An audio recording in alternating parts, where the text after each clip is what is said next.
The word trust is coming up a lot more than I expected. Trusting yourself. Yeah. What if you're a bad person?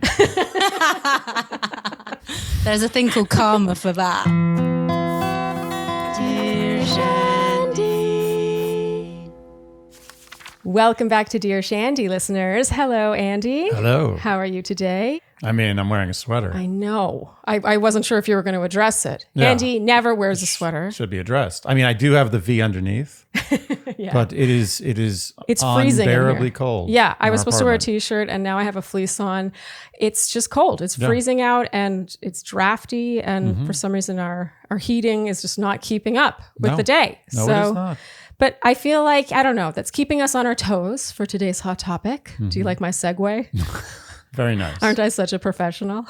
You really are. You're good. So today we're doing something a little different. I think some of our Shandies might be like, what's going on? Like, this is different for you guys. But I thought it would be a fun way to start 2024 to get out of our heads a bit and maybe into, I don't know, our bodies, into to something else, maybe something a little more spiritual. Because typically when we address topics of the mind, we'll bring on, an expert therapist in that and, a family marriage licensed therapist in that, blah, blah, blah, to unpack it from a very intellectual and analyzed way. And I don't know, I just woke up one morning here in January in 2024, this will come out in February, and I was like, I want to get a little more woo-woo. Yeah. This is what happened. She said that. I just felt like it was time. I'm not actually that woo-woo person. You definitely are not at all, but I just felt like, we can analyze things to death, but if there comes a point where we're going around in circles, maybe it's time to sort of expand. Why not, right? So we have an interesting guest today. I'm very excited that she was able to join us.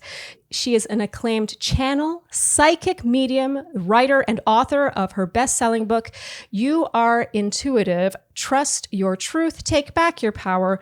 Goop, yes, Goop, has called her intuitive work one of the best online destinations for developing your intuition. And her first podcast, So You Think You're Intuitive, was one of the top spiritual podcasts across North America with over 1.3 million downloads. And her brand new podcast, Things That Die, seeks to break the taboo around death and the endings we face in our lives. I quite enjoyed that. The endings we face in our lives. I think our Shandies will enjoy talking, or will enjoy hearing us talk to you today. Natalie Miles, thank you so much for joining us. Oh, thank you for having me. I'm excited to push you out of your wheelhouse today.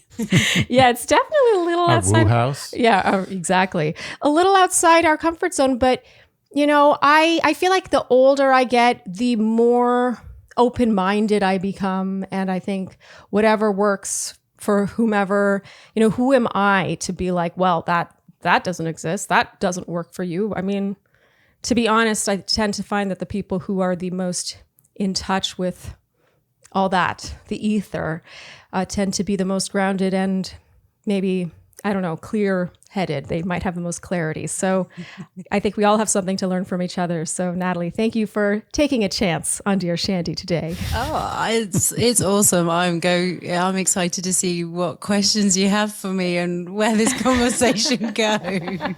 Okay, so before we get started, I do have a disclaimer because this conversation is meant to be more conversational and anecdotal. It's not intended to substitute professional mental health counseling, diagnosis, treatment, etc., etc.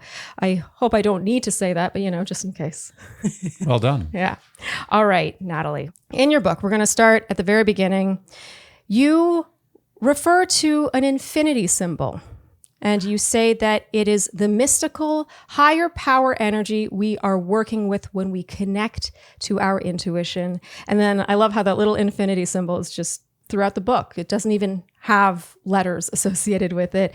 Can you attempt to describe what this infinity symbol is and what the connection feels like? Yeah, when I was writing the book, it felt really wrong for me to put the word in to describe what you may call universe, spirit, God, the other side, your inner knowing, your intuition. It just felt like everyone has a way of describing something that they know that might be bigger than themselves. And it felt wrong for me to put my word on it. So I put the infinity symbol throughout the book so that it made it more relatable for people to put in their word.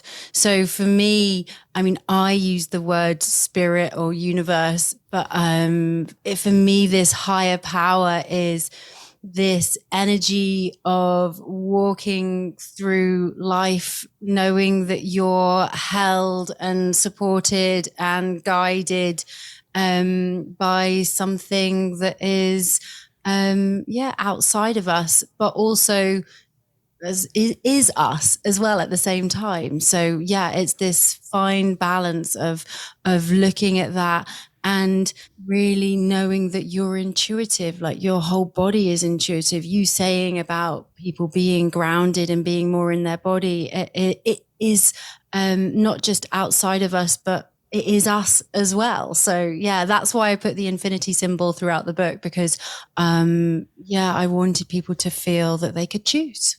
I'm already going off my notes here, but when you said you are intuitive, do you think that anyone is? 100%. Yeah, 100%. I feel that we're born on this planet. We come in as kids are really intuitive. Like children just they get things, they know things, and then we're kind of deconditioned as we get older not to listen to ourselves, listen to our intuition. We don't express ourselves in the ways that we do as kids because we're told it's wrong, or we're told that we shouldn't communicate like that, or we shouldn't, speak that inner truth that we have. And kids are just really dialed in with their intuition. But yeah, we're all intuitive. We can all connect, and it's interesting right now because a lot of people are returning to connecting to their own intuition, or looking at what that means for them. What are the similarities between instinct and intuition? It's interesting. I know some psychics use it interchangeably. Sometimes people say it's an instinct that you have.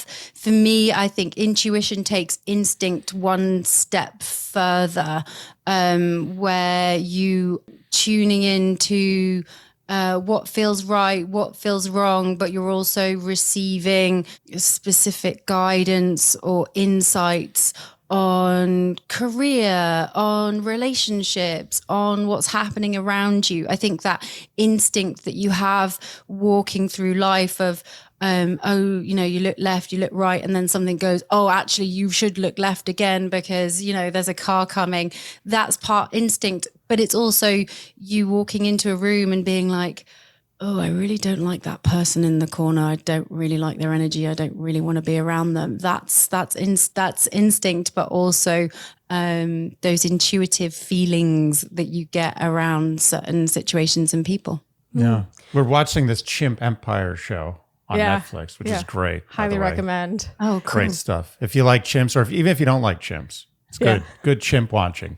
Anyway, it's just amazing to watch these animals that are highly intelligent and have very tight-knit social communities with all different jobs and duties and interpersonal relationships. And it really is almost all instinct.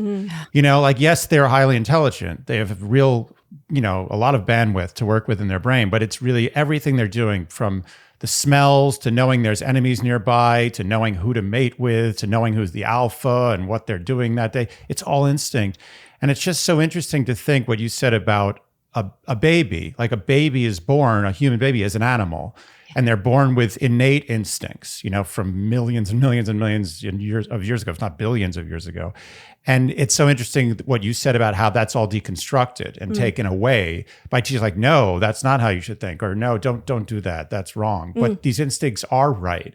Whether they work in the society that we've constructed or not is an interesting question. But every time I get a little closer to the woo which I have. I've also You've gotten closer. Yeah, I'm as woo woo as I've ever been by far. By far, which is not saying a lot, but it's a lot more than it used to be. But I'll touch on that in a bit. It's like a There's a story there. It's a wee. I'm a wee woo or a woo wee. But I realized that, sometimes I just stop and think like nothing makes sense. None of this construct that we have in society makes any sense. If you really stop and think, sometimes, hallucinogens could help with that. But even without, I just look around like the older I get, I'm like, none of this is adding up. This is craziness, what's going on with humans. And if you strip all of that away, all the stuff you've learned and all the stuff you do every day, you do your work, you make your money, you have these weird social media things, and you watch the TVs. And if you strip all that away, you think maybe we don't know anything. Maybe we've taken all our real knowledge away, and we're now living in this pure, what do they call it? Not AI. I know what you mean. It's sort of like what we're told to live. It's like we're all like living, like we're just acting out our lives based on what we've been told to be, based on maybe our natural talents or whatever. But I feel like even talent is separate from instinct. It's not even like, and then I think to myself, like, what do I do? Do I ever do anything on instinct anymore? Or do I ignore all my instincts? I'm like, do I say, no, that's instinct, bad. So it's very interesting the way you describe that. But I do believe that if there is a woo to be had, it's in that layer that we refuse to acknowledge, that we are innate creatures of the earth. We were born out of literally the center of stars and from the earth. I mean, it's totally insane. But we are connected to matter and the universe directly, not in any woo-woo way. We are literally connected to stars. We are connected to the dust that's floating a million light years away. We are directly connected to that. You can make a case that cosmic rays have caused the mutations which have evolved us to humans. You can make all these cases. So He's more into this than I was expecting. I'm going down very deep rabbit hole here. But what I'm saying is I am open to this. And I think there is something here. And I think it has to do with not searching for it, but actually taking away everything. Yeah. And then something will be there. 100%. It was really fascinating because during lockdowns in 2020, people found that they were actually more intuitive because they weren't having the distractions around them, because it was a lot quieter. They could notice what was happening around them, the symbols, the signs, the messages, the dreams that were coming through at that time. Because everything was quietened down, you could actually have the time to notice, because a lot of the time your intuition will come through certain themes that keep repeating themselves, conversations where words keep coming up, TV shows and movies that you keep watching, and it's the same theme, and you're like, okay, better notice, better look at that. And I love the way you described around, sometimes it is about stripping it all back into that sense of nothingness, because when you get to that point, you then begin to see what's important. So when you were describing all of that, I just kept seeing it as it is like a construction where you realize, like, the people that cross your path in life, the conversations that you have. For me, I see it that it's all for a reason. Like the people that I meet, the people that cross my path every single day, there's that energy exchange between people that you're like, what am I teaching them and what are they teaching me, and what's this exchange here for? Because it's for a reason, otherwise it wouldn't have happened. And that's how I walk through my life. And it gives me a sense of purpose that I'm exactly where I'm supposed to be. But it gives me a sense of an awareness and noticing that then increases my intuition around me. So yeah, and I love the way you described that we're from stars and dust. I was like, yeah, he's a bit more woo-woo than he realizes. Yeah, I really do think Andy, like if we had to put a word to what Andy's infinity symbol is, I really do think it's nature. Like I've never seen anyone respond to and speak nature the way he does. And for what it's worth, I think he also can, I don't know, there's an aura, something. And I truly am not typically this person. I'm looking in the camera, Shandy's, in case you think I'm that person. I really don't typically, I'm not that woo-woo typically, but Andy just has such a good read on people. He'll walk into a room and be like, that person, no. And he'll be right. And it's incredible. And I don't know. I'm proud of you, even if you deny your woo. No, it's also a life of observing. I've always been an observer. Well, just to get to know you, Natalie, before we get going, talking about how we can maybe apply this to, bettering ourselves, becoming our higher selves, or feeling more confidence in our choices. That was the main theme I wanted to talk to you about, because our Shandys, I relate to them, and I think they relate to me in that we tend to be overthinkers.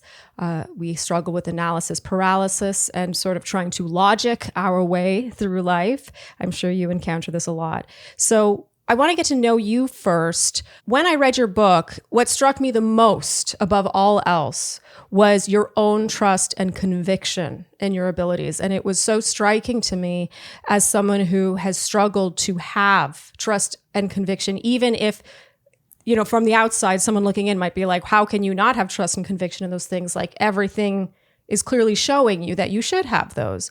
So what I want to know is how you came to trust your own gifts, as you call them, especially considering, when we talk about having intuitive gifts, that this is something that many people don't believe in, right? So it's even more amazing to me that you can have that kind of conviction. Like how do you have that? Like, give me some of that.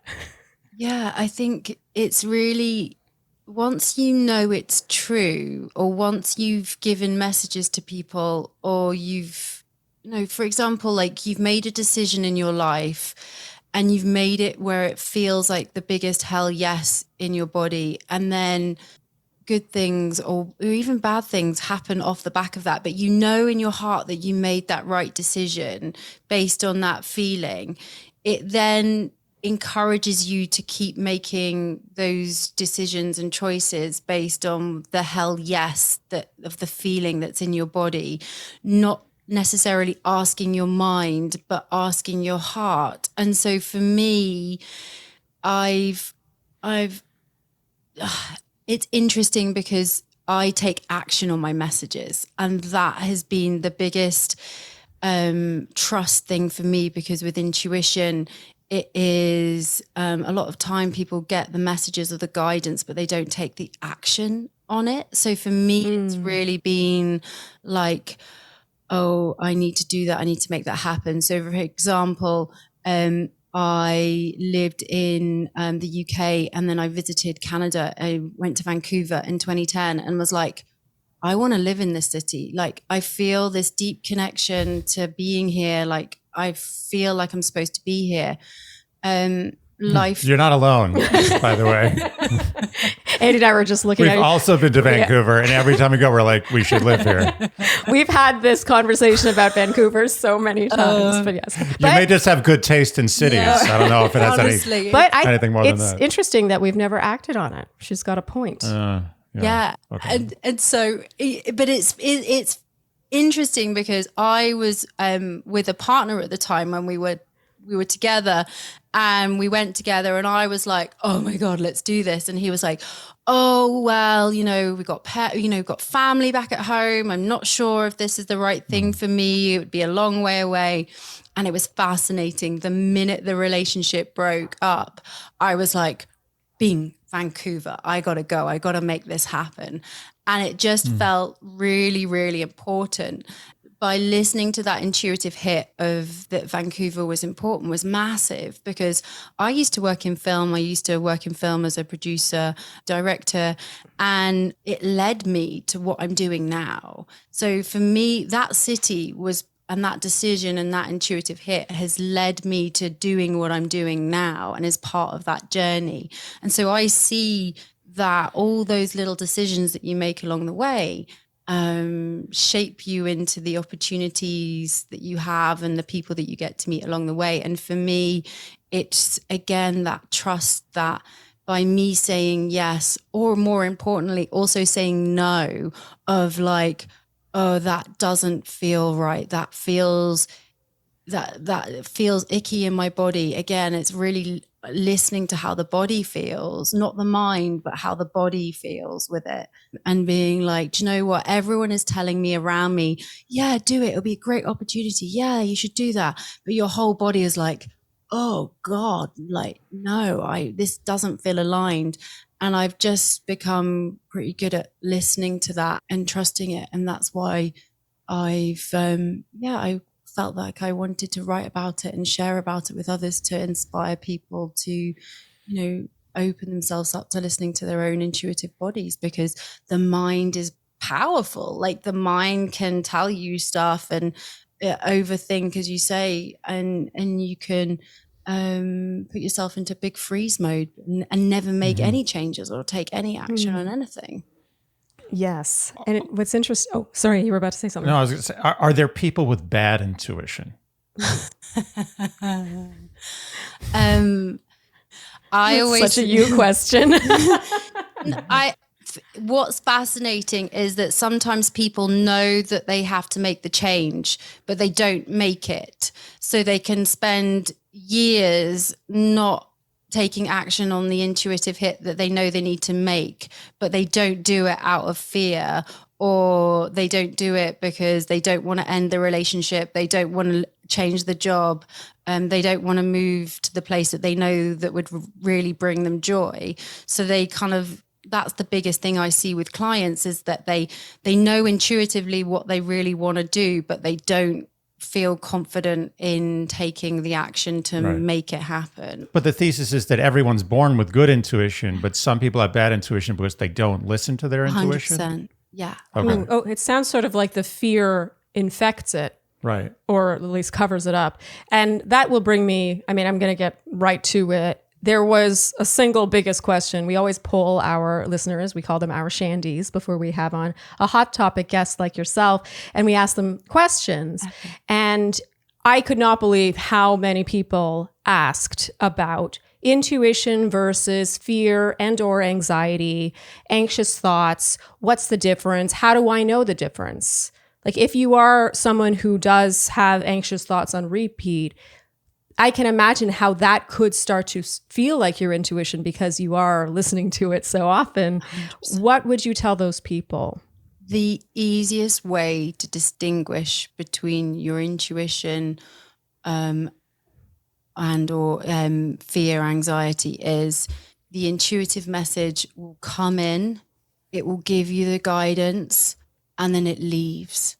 So it comes into your mind, gives you the insight, the guidance, the thought that comes in. It will probably sound like you in your head, or it'll be a feeling, and then it will leave. Anxiety will come in and it will make you go round and round and round and round and round and round in your head. But the intuitive message will come in and it will feel like guidance. It will feel like someone is giving you like a held, warm hug. It will feel like it comes in with a purpose and a mission to have to share what it wants to share with you. And then it will leave the body. The anxiety can sometimes feel like, I don't know, like a sergeant barking orders at you. Your body will be feeling like it's racing. Your heart might be feeling like it's racing. So that's the biggest way that I describe the difference between intuition and anxiety. Sometimes then people say to me, well, what happens then if I get the intuitive message and then I get anxiety after? What if I feel like I've got anxiety after it? And I'm like, well, sometimes when you get the intuitive message that comes in, sometimes it can feel so overwhelming of the information that you've just received. It then brings up the anxious thoughts, but it's you deciphering and looking at and being like, well, Was I anxious before I received this message? What was happening in my life? Was I reading the news? Was I on social media? Had someone just said something to me? But yeah, that's how I like to decode between the two.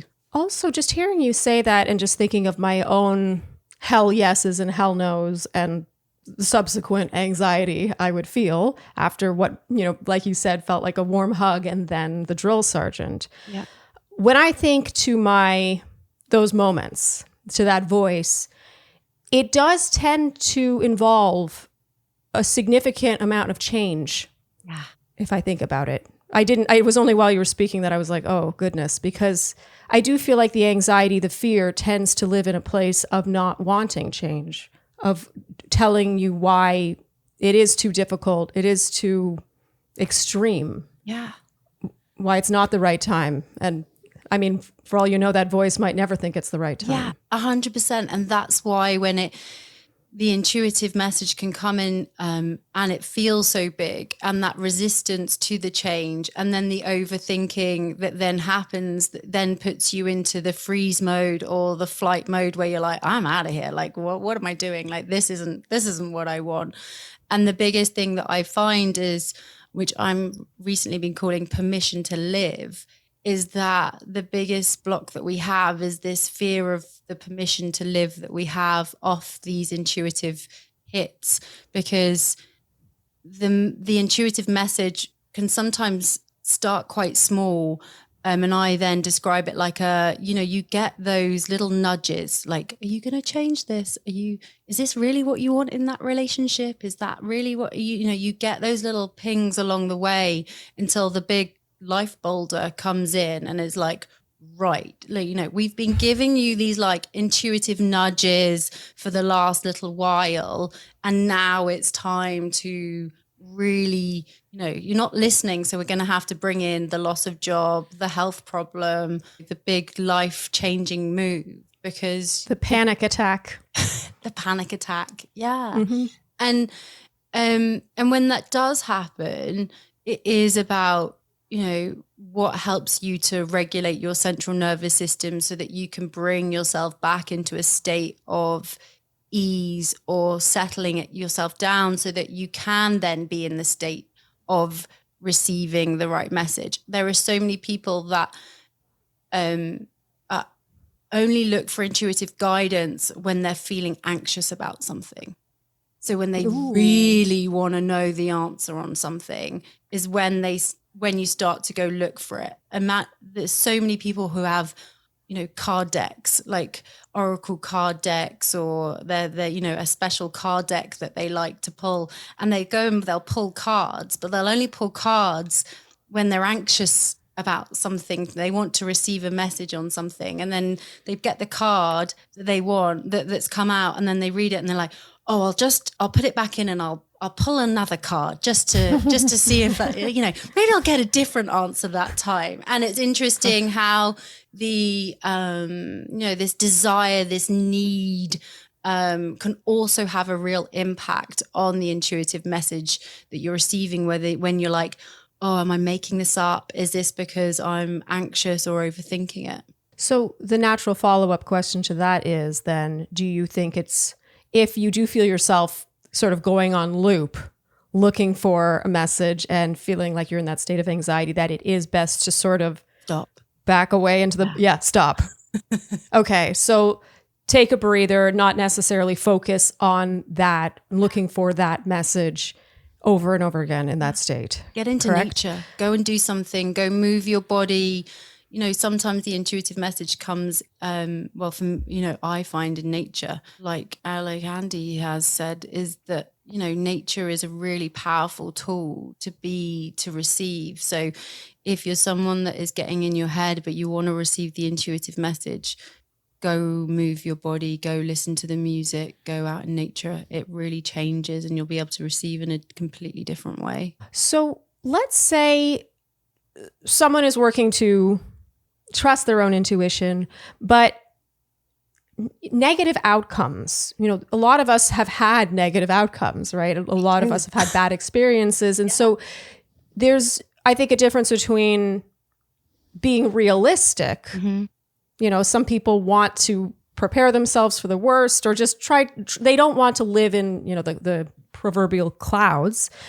What would you tell those people? Because I do think there is some degree of having to let go of that, but it's hard because a lot of us think that we are mentally preparing ourselves and we'll be better off if we expect the worst or at least expect something par.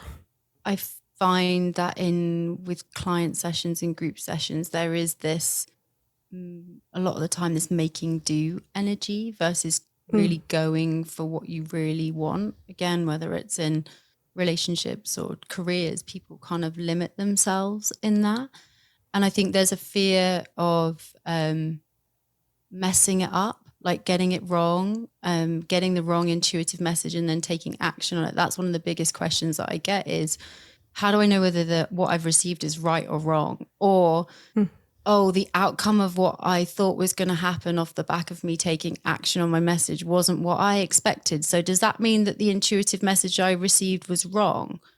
And in relationship, that sometimes comes through as, I got the intuitive hit to date this person, or I got this intuitive hit to break up with this person, or I'm dating this person, it's gone wrong and I'm not with them anymore. Does that mean that I shouldn't have been dating them and I made the wrong decision off my intuition?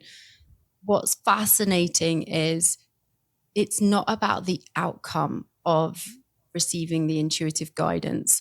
It's about, I hate to say it, but it's about the learning of, it's taking the action on the messages that you get so that you can have the learning experience that you need to grow, expand, to get you back to, your whole self, or the self that lights you up. And in the end, I see this human experience as a big learning of, all the things we're supposed to come here and learn as human beings. And part of that is making mistakes. And knowing that making mistakes is part of,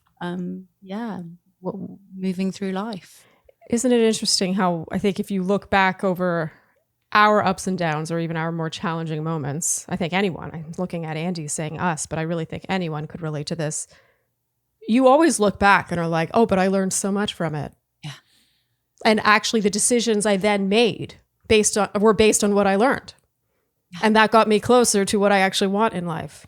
And I wouldn't have known that had I not learned what I didn't want based on that lesson. Yeah. It's always the comfort zone, I find. Yes. Anything that knocks you out of your comfort zone, because we don't like to leave our comfort zone. No.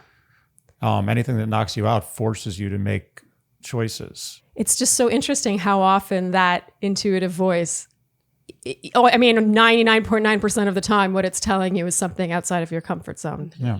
And I think that's a complete misconception that your intuition is going to make your life better. I think sometimes your intuition makes it, as you say, it makes life uncomfortable so you get to the truest version of yourself. Ooh. Okay, so this is a quote from a Shandy, quote question. How do you find your intuition and gut feelings underneath the layers of hope and goals of what you want to happen? Yeah. When I read that question, what kind of occurred to me was, are those hopes and goals even a part of intuition? Are they sort of intertwined? Yeah. Are those some things you have to get out of the way to get to the intuition, or are they almost one and the same? Yeah, I think it's that connection of, is there a connection between intuition and manifesting? So if you're manifesting, what you desire in life, can your intuition support you in what you're manifesting in? Connecting intuition and manifesting together, it's important to have a vision. Like, I am a really big fan of having a vision of what you desire, but there's a balance between having the vision that you want to create in your life, but being so fixed on how you think it's going to show up and being really rigid. Intuition and manifestation there's a flexibility to it, and it requires you not to be gripping too hard, like gripping the wheel of where you want the car to go or the direction of your life to go. So you can create the vision for what you want in your life, but you have to surrender it up. Like you have to let it go at the same time. So it's this balance of putting out there and receiving what you want, but not controlling outcomes at the same time. Because when you control the outcome, 9 times out of 10, you're limiting what you can actually receive, because sometimes what you're calling in is bigger than your wildest dreams anyway. Like be open to be surprised by the universe and the world around you.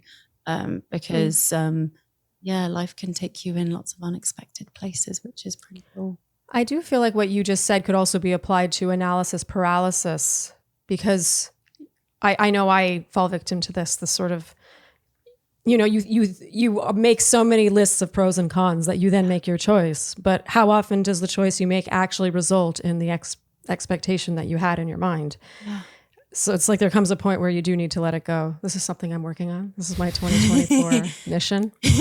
And pros and cons also being like when you're writing, when you got the pro and the con and you receive it and you're like putting it into each column, instead of asking the mind which column it should belong in, do it the other way, where you actually ask the heart. So ask a different part of the body of which column it belongs in. So for example, you imagine the word that of the column that you're putting it in, and you wrap it in a golden light, and then you breathe it into your heart, and you'll be like, is this a pro or is this a con? Nope, that's a con. I'm going to put that in that column. Or no, this feels like this. I'm going to put that in the pro column. So instead of, using the mind, use your intuitive heart and the intuitive body, and it will get you a clearer pro and con list. Ooh, okay. So on that topic, asking the body. I say this as someone who is definitely more in my head than in my body, 99% of the time. Do you have any exercises or tips for people who like the idea of wrapping something in gold light and breathing it into the heart, but have no idea how to do what you just described? Yeah. So I would do, I would shut my eyes. I'd make sure I was somewhere quiet and where I couldn't be distracted. If you're someone that likes to wear noise cancelling headphones, do it. Or you like to go out in nature, even better. And then what I'll do is I'll make sure my feet are on the earth, so it's really so I'm grounded, and that I feel connected to the earth beneath my feet. You can keep your shoes on. Then what I will do is I'll just take a couple of really big deep breaths in and out and just really connect to my breath. And then what I'll do is I'll imagine or visualize the word in my mind's eye. So I imagine it like if I'm shutting my eyes, I imagine the word right in front of me. And then I'll just visualize, a golden light that kind of wraps around the word. And then what I'll do is I'll take another really big deep breath in, and I'll breathe that word and that visualization of that golden light all the way into my heart, and I'll let it sit in my heart. And then you kind of feel into, does this feel like a hell yes? And a hell yes for me feels like a tingle all the way up my body. It will feel like a light bulb coming off. You might even get like a visualization of like a green light that's like, yes. And then trusting and knowing what your hell no feels like. So for me, the energy will just really dissipate and it will feel cold, and the energy for me just like shuts off, and I'm like, okay, yeah, that's a no. I know what a no is. It sounds like a superpower. Yeah, right. I want some of that. Yeah, me too. But I do kind of know what you mean, and I have felt that here and there in my life, but I do think I have a tendency to wait to let it get to the point where it's boulder-like, as you called it, where it cannot be ignored, or I am so unhappy with the place I am in, having made all of the quote unquote right decisions, and they've brought me to this place of such unhappiness. It's like, when am I going to learn? Yeah. But maybe and it's funny how then, with something else in my life, I'll do it all over again. It's like, it's amazing how much we can think our way out of just listening to our gut when it comes to this. So speaking of which, you in the book discourage people from Googling the messages they may receive, or the ideas, the symbols, or even the dreams they may have. And I'm admitting that I have done this before. You've Googled? Oh, I've totally Googled Oh, wow. teeth falling out dream meaning. And then, like, when you did teeth, the first thing that shows up in Google is falling out dream meaning. You're not alone. Either Google knew me in a weird way, or yes, it had been Googled before.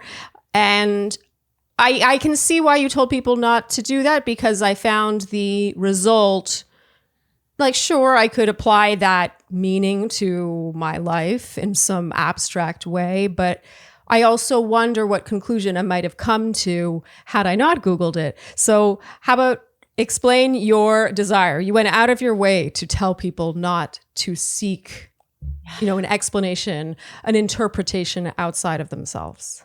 Yeah, our ancestors they've been connecting to their intuition for thousands of years. Did our ancestors have Google? It's a great quote. They took the time and the space to ask themselves, what does this mean to me? What does this mean to me? And so I encourage anyone who has a dream or gets an intuitive hit or gets this kind of niggly little feeling that they're uncertain about, but just ask yourself, what does it mean to me, before going to Google? Because Google is just going to give you the universal one size fits all. Yeah, one size fits all. This is the meaning for everybody. And sometimes that's great. It's great to have that, but you're missing the nuances of how your spirit team, how your guides, how the universe, how God is trying to communicate with you personally.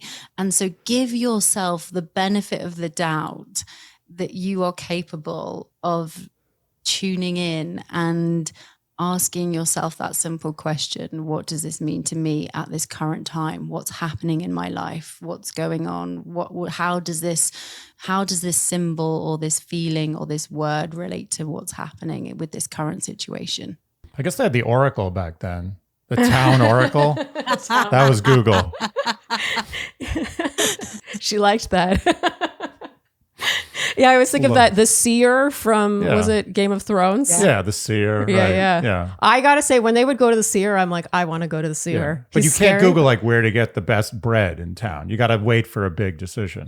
So, I would trust Google actually for the best bread. Yeah, like, that would be the highest rated 5-star bread. You can't trust Google anymore for bread. Yeah. No, I'm saying you can trust Google for bread. Oh, you can? I think so. Really? Although, even that's subjective. No, someone else's favorite bread. Yeah, Google reviews. It might not be your favorite bread. Yeah. Like when we went to that amazing Korean restaurant and I loved the bread and you were like, this isn't bread. It was not bread. It wasn't bread. And you'll smile because kings and queens and big business people today still go to their psychic medium to ask for advice. It might not be spoken about, but they will go to their astrologer, they will go to their psychic medium and go and ask for guidance on what they need to know today and what's coming up for them in the future. If anything, they more than common folk. Well, they can afford it. Yeah, exactly. They go to the best, the cream of the crop. Well, so on the topic of dreams, and this is just me, I didn't write this down. I'm just curious. Do you believe that our dreams have any connection to our intuition, our intuitive voice? Do you think they have meaning? Yes. Oh my gosh.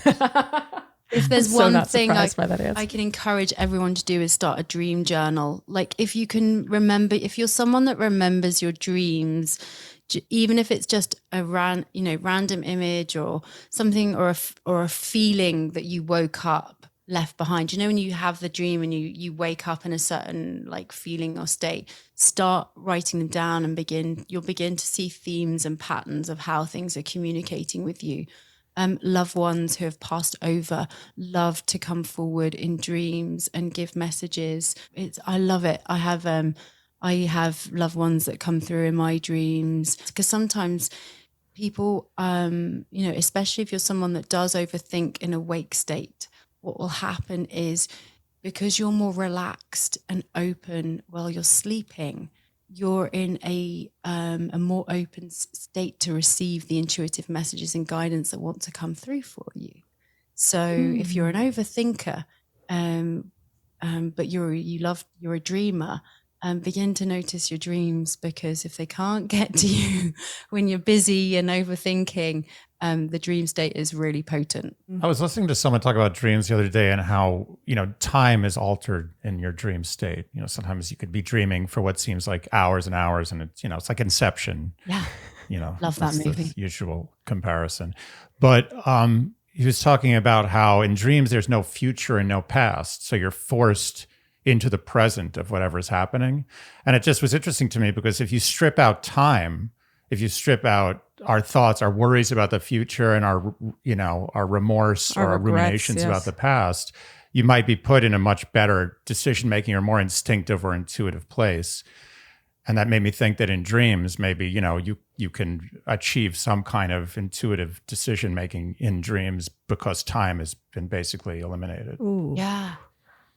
Big time. I like that. I do feel like, for me, what stops me a lot in my waking life is the past and the future. Mm-hmm. It's like the fear of regret Yeah. that I have felt in the past, and the fear of change in the future, or even vice versa. It's just, Well, that's the thing. What would you do right now if there was no future and no past? right?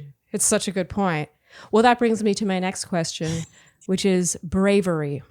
The bravery to act on these messages. You talked about that. You said that you felt what you do possess is the ability to actually act on it. Like isn't it amazing? Like that sounds quite regular. You know what I mean? It doesn't sound like you can like spread wings and start flying, but it does feel like so few of us are able to actually, I don't know, pull the trigger. Mm-hmm. What advice do you have for people? Like, what would you tell them to think of or to inspire that bravery in them? Start small. Like, there's this pressure to start using your intuition on the like really big stuff. Like, leaving a job, leaving a career, moving home, like moving house, country. Start small. Like, one of the first things, two things, I started using my intuition to find car parking spaces. I know that sounds really, but like, I love that. Tell us more. Ask your Very guides. practical. So you're pulling into the place that you've got to park your car. You know it's going to be packed. You're like, oh God, do I go and park like 5 blocks away because I know that I might get a spot? When you're pulling up to the place, ask your guides and be like, can I have a car parking spot that's outside the front that I can easily drive in on?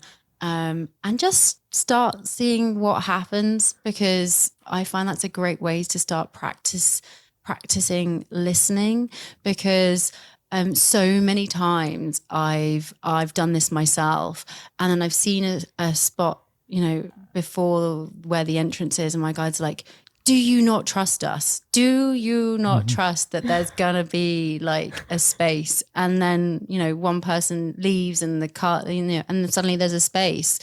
So start small on your intuition, on, the car parking spot, the decision to go out that evening, the food that you want to eat that day. Like, listen to what your body wants intuitively, food-wise, versus being like, oh, well, I said that was what I was going to eat, but your body's like, oh, really? I don't really want that.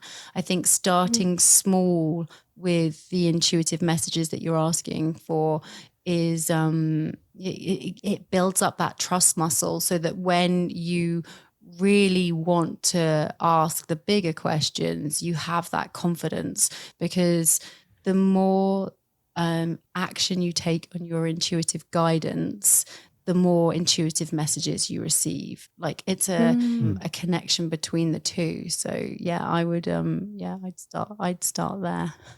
I love how you word that, the muscle you build up, like that trust in that, because I have to admit, my knee-jerk reaction to hearing that a parking spot opens up, or that, something happens in your favor, my knee-jerk is to say, well, It was a coincidence. Yeah. But what's interesting is that the only person I'm really hurting by thinking that way is myself, because all it does is causes me the next time around to start from square one all over again and not trust myself, not flex that muscle. Like, I actually think our meeting story, Andy and I shared our very first episode of this podcast is our meeting story.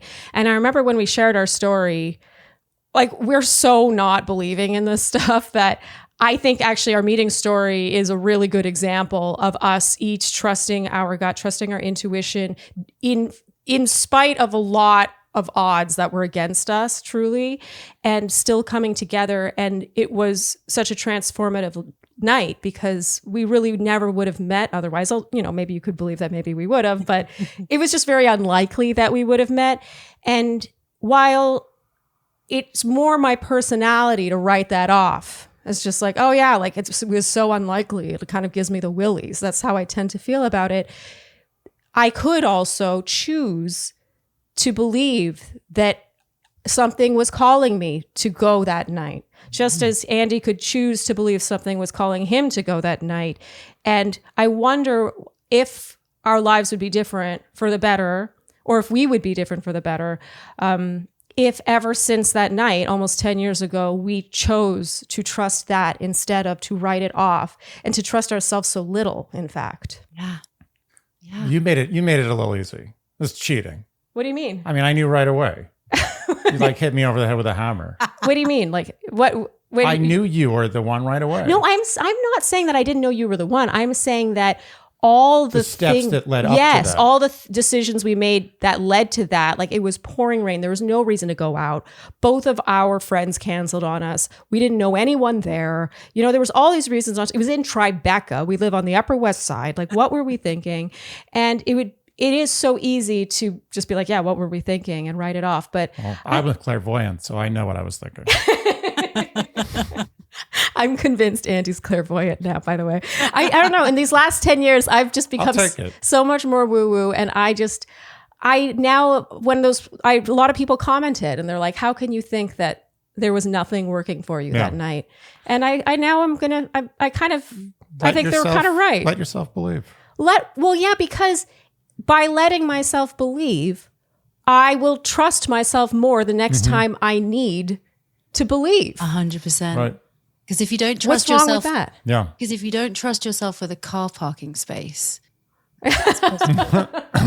then it's well put. Well put.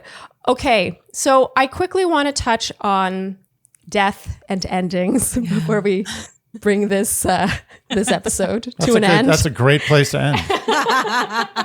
I could end on that high note, but I really want to touch quickly on the fact that your new podcast is called Things That Die. Yeah. And that your last podcast was a very successful podcast about intuition. And I just think it's so interesting that you basically killed that podcast to give birth to a podcast about endings, about death. I think that's just sort of respect, symbolic and brave and all the things. And I just want to hear your thoughts on that.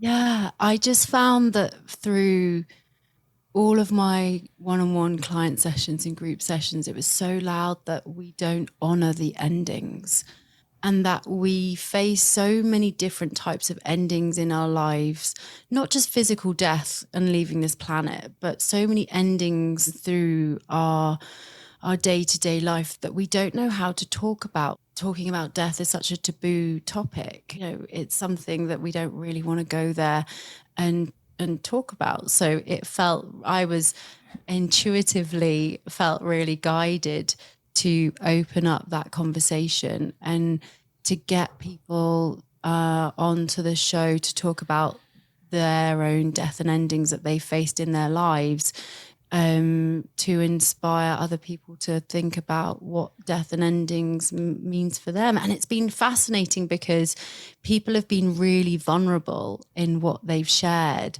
and have shared things that they probably wouldn't have shared in their own platforms and their own community. So yeah, it's been interesting. I've loved starting it, because the death and the beginning is one and the same thing. Like it's all in the same breath. So when something dies, something begins.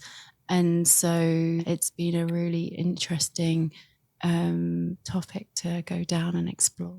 On that note, when something dies, something begins. Sorry, I'm not letting you go yet. Because a theme, we've had Dear Shandy for almost 3.5 years, and a theme, rather surprisingly, that's come up, but maybe it's not surprising. We do tend to attract a lot of overthinkers, people who struggle with making choices because it means the death of the choices they're not making. Mourning the death of the path not traveled, the life choice not lived, and therefore the life not lived. Do you have advice for those people to find some calm or confidence? Yeah, if you are getting the intuitive hit to create an ending and step into something new in a beginning, trust that the past is finished and complete, and that you can give yourself permission to walk away from it, and that whatever happened, you can still honor that in the now, and you don't need to know the future and where it's going and what that will look like. But the biggest thing that you can do is create the beginning in the present and trust that you're going to be held and supported in that, and know in your whole body that when you're getting that invitation in to have the ending, that's where the magic is. And even though it might not make any sense right now, trust what's coming down to you because of that ending that you're creating. The word trust is coming up a lot more than I expected. Yeah, trusting yourself. Yeah. What if you're a bad person? There's a thing called karma for that. Oh. So wait, should I not follow my intuition? No. If you're making intuitive decisions for the highest, for what you see as the highest good for you and others around you, that's all you can do. All right, Natalie. Anything that you want people listening to this episode to take away with them before we let you go? If this feels like a really out there topic for you, and you're intrigued and you want to know more, just keep exploring what that looks like for you. If you're someone that's listening to this and be like, oh, I want to know more, like trust that intuitive hit. If you've resonated with anything that we've been talking about, listen and take action on going to discover more about what your intuition might be calling you towards. Who knows? Maybe someone will hear this and be like, oh, wow, that's a sign that Dear Shandy of all podcasts did an episode about this. That's it. It's always about us. Oh, Natalie Miles, what a delight it was to have you. Thank you so very much for joining us. Thank you so much. It's been awesome. Thanks, guys. Thank you. I feel lighter after that conversation. Me too. And I'll admit, I was like a little nervous coming into it because I was like, I don't know how this is going to go. And you were just such a great sport. We love that you... You know what? What? I got to say something? What? Based on what you were saying before about me, I knew right away when I saw her that it wasn't going to be that.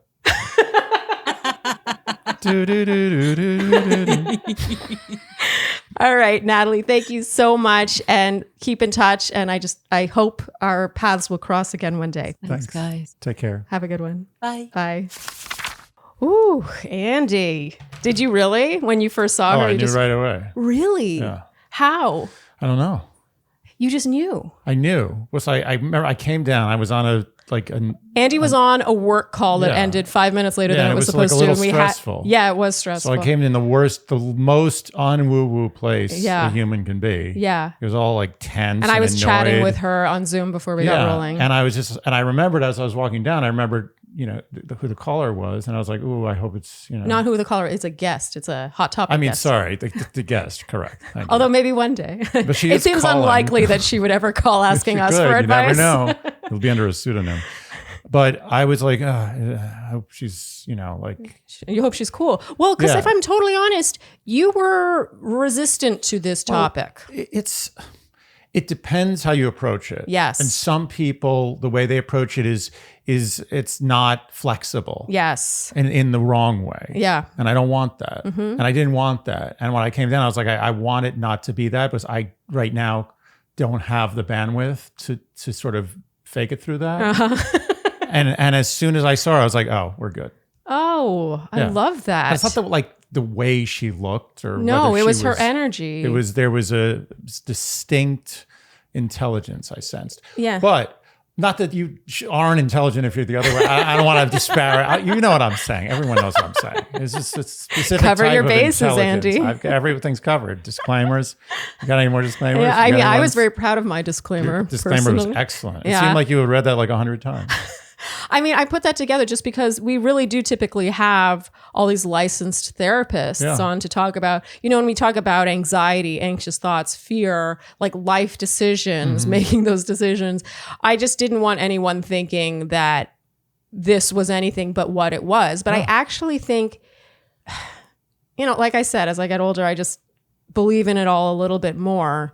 And hopefully the Shandys are on this journey with me because I do think that there is a lot of power in the way we think, not only about the world, but about ourselves and the power we have over our own lives. Absolutely. And I also believe that there are people who can see, who can read in the least woo-woo way. I mean, maybe everything's woo, then everything's woo-woo. Yeah. But everything is a little woo-woo when you think. Like, I mean, is. sometimes I look at one of your plants growing and I'm like, what the hell? Why don't you tell me that? Oh, I tell you. Never tell me that. What? I want to hear this. I tell you all the time. Do I not tell you? You tell me some things, but I want more enthusiasm. Oh, okay. I'll fawn over your plants more. Thank you. Okay, we'll get to that later. But my point That's how I feel about my outfits. Like, I'll put together a great outfit, and you'll be like, "You look nice," and I'll be like, "Are you?" Can I stop and make note that this is an excellent outfit? Oh, but this isn't. I didn't put any effort into this. This was just me being cold. Yeah, but you got all sorts of things going there. It's checkered, it's black and white, then your stripes in the middle, and you got your hair up in the. It's dirty. You got black socks I on. only need it when a lot of effort was put in, and you need to just intuit that. Nice, full circle. Anyway, my point is that I do believe that some people can see and some people can read. And I think some people are easier to read than others, obviously. I believe that all happens. Yeah. But, when it comes down to us doing it on our own, that's very difficult. Yeah. And I also think sometimes people struggle with the philosophical element of it. Like I have always struggled with whether or not there's free will. Yes. And that to this day, I'm really on the fence. Yeah. Like I lean probably 1% in the direction of no. That everything from the beginning of the universe is predetermined down to the tiniest atomic movement, which is very upsetting, but also comforting because I can't do anything wrong. Yeah. It's all done for me already. Yeah. But it's also lazy. Like I think the not lazy way of thinking, whether it's right or wrong, is that there is free will and that we can determine our future. Yeah. And I think that I've often let my philosophy guide my life. I'm like, well, whatever's going to happen is going to happen. So, I'm just along for the ride. Yeah. But that's not a good way of thinking. Well, then you're not living your life and you're also, you're not held accountable for not living your life. It's sort of like you're in this no man's cheating. land. It's silly. But it is very possible that there's no free will. But who cares?